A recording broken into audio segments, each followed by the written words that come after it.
Investment को सादा अल्फाज में अगर हम पहले समझें तो इन्वेस्टमेंट की जाती है जी मज़ीद रिटर्न को जनरेट करने के लिए।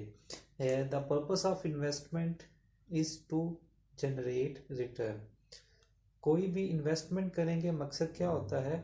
रिटर्न को जनरेट करना।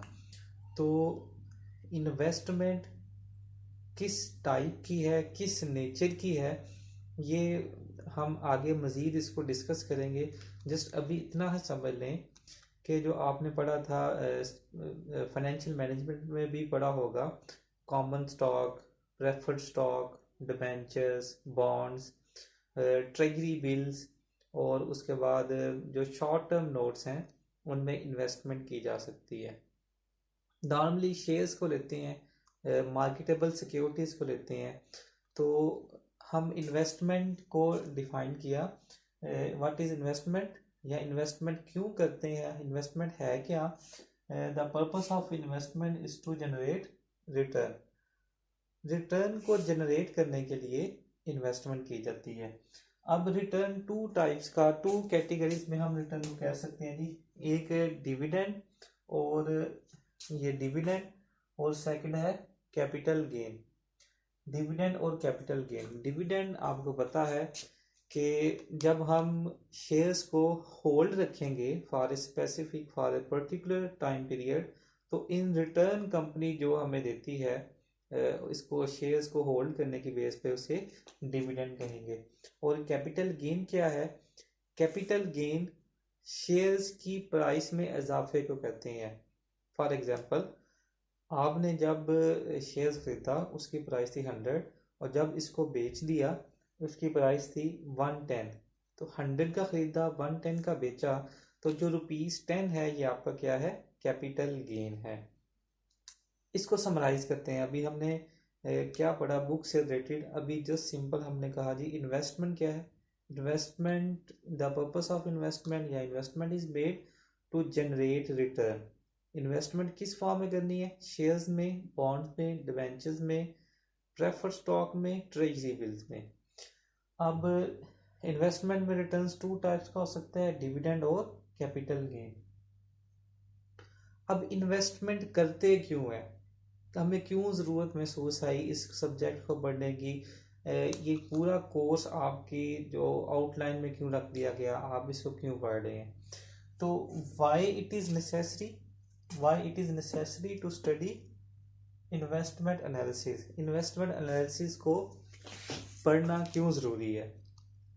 इस पे आने से पहले हम जस्ट सिंपल ये देखते हैं, एक ओवरव्यू जस्ट लेते हैं कि अपने माइंड से सोचने की कोशिश करें कि क्यों हम इसको पढ़ रहे हैं। देखें, आपने अक्सर फिनोमिना, अगर बिजनेस से रिलेटेड न्यूज़ सुनी होगी तो उसमें ये कहते हैं जी इन्फ्लेशन रेट में इजाफा हो रहा है, बैंक रेट में इजाफा हो रहा है, और मुल्क में महंगाई की सतह में इजाफा हो रहा है। एक चीज़ आपने ऑब्ज़र्व की होगी कि तो 5 साल पहले ₹100 की जितनी प्रोडक्ट्स, जितनी चीज़ें आप खरीद सकते थे, आज के दिन आप उतनी चीज़ें नहीं खरीद सकते। इसका मतलब है कुछ ना कुछ तो चेंज हुआ, पैसे की वैल्यू में कमी हुई। तो जो पैसे की वैल्यू में कमी हुई है उसको कवर करने के लिए कुछ ना कुछ तो स्टेप्स, कुछ ना कुछ टेक्निक्स तो होनी चाहिए।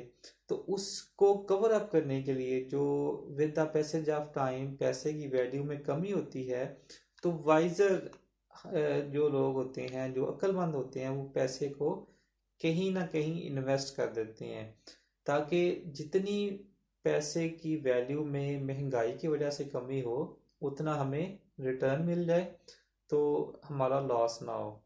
कुछ लोग गोल्ड खरीद लेते हैं, कुछ डॉलर्स में इन्वेस्ट कर लेते हैं। तो फर्स्ट है जी इन्वेस्टमेंट पढ़ना क्यों ज़रूरी है? Wise decision making. अगर हम इसको हाईलाइट करें, फर्स्ट हेडिंग है वाइज डिसीजन मेकिंग। जब इन्वेस्टमेंट एनालिसिस आप पढ़ लेते हैं, इन्वेस्टमेंट एनालिसिस की समझ आ जाती है, तो रैशनल डिसीजंस करना शुरू कर देते हैं। रैशनल डिसीजन कैसे करेंगे? आपको पता है कि महंगाई किस शरह से होगी, आप जो पैसे की वैल्यू में कमी होनी है आप उसको किस तरह कवर अप कर सकते हैं, और उसके बाद किस जगह पे इन्वेस्ट करें तो आपको ज़्यादा रिटर्न मिलेगा, किस जगह इन्वेस्ट करने में आपको लॉस के चांसेस, रिस्क कम है, प्रॉफिट ज़्यादा है। So if you study investment analysis then you can make wise decision. Second है जी फ्यूचर प्लानिंग। अब फ्यूचर से रिलेटेड हर बंदा कॉन्शियस है कि फ्यूचर में क्या होने वाला है। फ्यूचर जो प्लानिंग है वो इन्वेस्टमेंट एनालिसिस आपको सिखाती है कि आने वाले दिनों में क्या होने वाला है। आप प्लानिंग करते हैं कि कुछ भी आपने काम करना है तो उसके लिए आपको पैसों की तो ज़रूरत पड़ेगी, 5 साल बाद, 10 साल बाद, 15 साल बाद।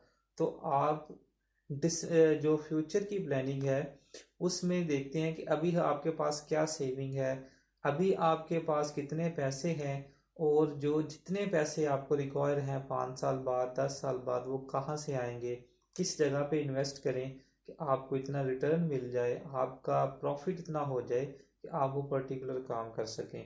आप शेयर्स खरीदेंगे, प्रेफर्ड स्टॉक खरीदेंगे, बॉन्ड्स, डिबेंचर्स वगैरह खरीदेंगे, तो फ्यूचर प्लानिंग जो है वो आपकी अच्छी हो जाती है अगर आप इन्वेस्टमेंट एनालिसिस की नॉ हाउ रखते हैं। कंट्रोल डिवैल्यूएशन ऑफ मनी, ये अभी डिस्कस किया कि with the passage of time the value of money decreases. So if you know investment analysis then you can make decisions regarding devaluation of money. In other words, you can say that you can control devaluation of money by making appropriate investment decision. उसके बाद है जी अगर हम सब देखें लिखा हुआ है रिटायरमेंट प्लान्स। तो रिटायरमेंट प्लान्स को आप कैसे देखते हैं जी। Retirement plans government job holder जो होते हैं या जो प्राइवेट अच्छी कंपनीज हैं वो भी अपने एम्प्लॉयज़ को फैसिलिटेट करती हैं, और जो आम लोग हैं, जो बिजनेसमैन हैं या जो जॉब गवर्नमेंट जॉब होल्डर नहीं है, वो सोचते हैं जी आने वाले दिनों में जब आप काम करने के इंसान काबिल नहीं रहता तो कहाँ से उसको सोर्स ऑफ इनकम मिलेगा, उसको वो कैसे चीज़ों को मैनेज करेगा। तो उसके लिए डिफरेंट प्लान्स, रिटायरमेंट प्लान्स किस तरह डेवलप होते हैं, किस कदर आपने टाइम वैल्यू ऑफ मनी भी जो है वो पढ़ा होगा कि टाइम वैल्यू ऑफ मनी जो है उसकी वजह कहते हैं कि आप एनुटी प्लान बनाते हैं, annuity due, ordinary annuity, perpetuity. ये टाइम वैल्यू ऑफ मनी में अगर पढ़ा हो आपने डिटेल के साथ इसको कि प्लान्स किस तरह बनाते हैं। अगर नहीं इसको डेप्थ में पढ़ा, सिर्फ न्यूमेरिकल की हैं, तो हम इसको दोबारा से चीज़ों को रिपीट करते जाएंगे। तो इन्वेस्टमेंट एनालिसिस पता है तो फ्यूचर से रिलेटेड आप रिटायरमेंट प्लानिंग आप अच्छी कर सकते हैं। Commercial use and personal use. Commercial use क्या है कि एज ए फाइनेंशियल मैनेजर, किसी कंपनी के फाइनेंशियल मैनेजर हैं तो अच्छा पोर्टफोलियो डेवलप कर सकते हैं, अच्छी इन्वेस्टमेंट डिसीजन ले सकते हैं, आप अच्छा गाइड कर सकते हैं। बैंक से लोन लेना है तो सोच के ले सकते हैं, आपने डिविडेंड देना है कंपनी के शेयर्स पे या नहीं देना, उससे रिलेटेड डिसीजन कर सकते हैं। और पर्सनल, अपनी सेविंग को किस तरह अच्छे से इस्तेमाल करना है, ये डिसीजन आप ज़्यादा इफ़ेक्टिवली ले सकती हैं अगर आपको इन्वेस्टमेंट एनालिसिस का आइडिया है। और है जी security market analysis. Investment analysis में हमने ये भी पढ़ना है कि सिक्योरिटी मार्केट को किस तरह एनालाइज करते हैं। आपने अक्सर सुना होगा ना कि आज 100 इंडेक्स में इतने पॉइंट्स का इजाफा हुआ। तो ये जो चैप्टर 4 है उसमें इसमें हमने इंडेक्स की कैलकुलेशन भी करनी है और उसको समझेंगे भी। चैप्टर 5 में जो है वो हम उसमें ये देखेंगे कि प्रैक्टिकली स्टॉक मार्केट में इन्वेस्ट किस तरह किया जाता है और इसको कैसे डील किया जाता है, डे टू डे ऑपरेशन किस तरह होते हैं, अकाउंट कैसे ओपन होता है, ब्रोकर कौन होता है, इन्वेस्टर कौन होता है। ये सारी चीज़ें हम चैप्टर 4 और 5 आपकी बुक में ही देखेंगे। अभी बस ये ही टॉपिक पढ़ना था, जस्ट एक इंट्रोडक्शन का मकसद था कि इस वीडियो के ज़रिए आपको इंट्रोडक्शन मिल जाए कि ये बुक है क्या, ओवरव्यू। हम अगर तो आपने बुक ले ली है फिर मुझे बताएं, तो फिर प्रॉपर आपको बुक से टिक करवाऊंगा कि ये बुक का टॉपिक है, ये आप रीड करें। और फिर जब आप रीड कर लेंगे तो फिर उस पर मैं वीडियो बना के आपको सेंड करूंगा और हम उस पर डिस्कस करेंगे चीज़ें। जो मास्टर लेवल है इस पे चीज़ों को डिस्कस करने से चीज़ें आपको आती हैं। अगर आप डिस्कस नहीं करेंगे तो आपको कुछ भी समझ नहीं आएगी। आपने चीज़ों को पूछना है, बार बार पूछें। अगर कोई चीज़ कंफ्यूजन क्रिएट कर रही है तो आपका ये राइट है, आपसे पूछें।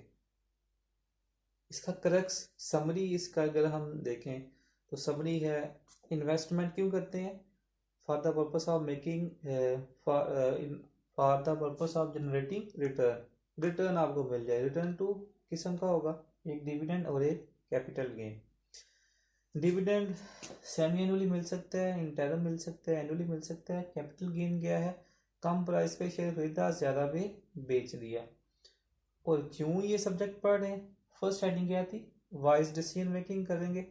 सेकंड, फ्यूचर प्लानिंग आपकी अच्छी हो जाएगी। Third, control the valuation of money. और उसके बाद हम फोर्थ देखें, रिटायरमेंट प्लान्स। रिटायरमेंट प्लान्स आप अच्छे बना सकते हैं। Fifth, commercial use and personal use. Six, security market analysis.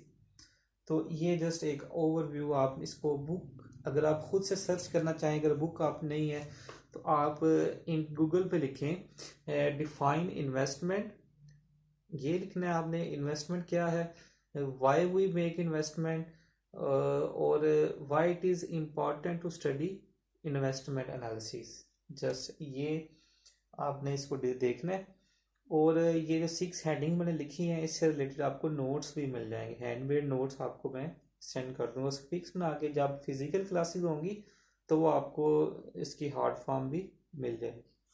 ठीक है जी। आज के लिए इतना ही काफ़ी है। अभी आप इसको देखें, बुक से रिलेटेड कोई क्वेश्चन हो तो पूछ लें। कोई मेथड में इम्प्रूवमेंट चाहिए, आप जूम के ज़रिए क्लासेस चाह रहे हैं, व्हाट्सएप के ज़रिए, यूट्यूब के ज़रिए, मैं तो तीनों को मिक्सअप करता हूँ। और कोई क्वेश्चन हो किसी भी किस्म का तो आपने ज़रूर पूछना है। बाकी इंशाल्लाह मंडे को जो क्लास है उसमें हम मज़ीद चीज़ों को डिस्कस करेंगे। ठीक है जी, अल्लाह हाफिज़।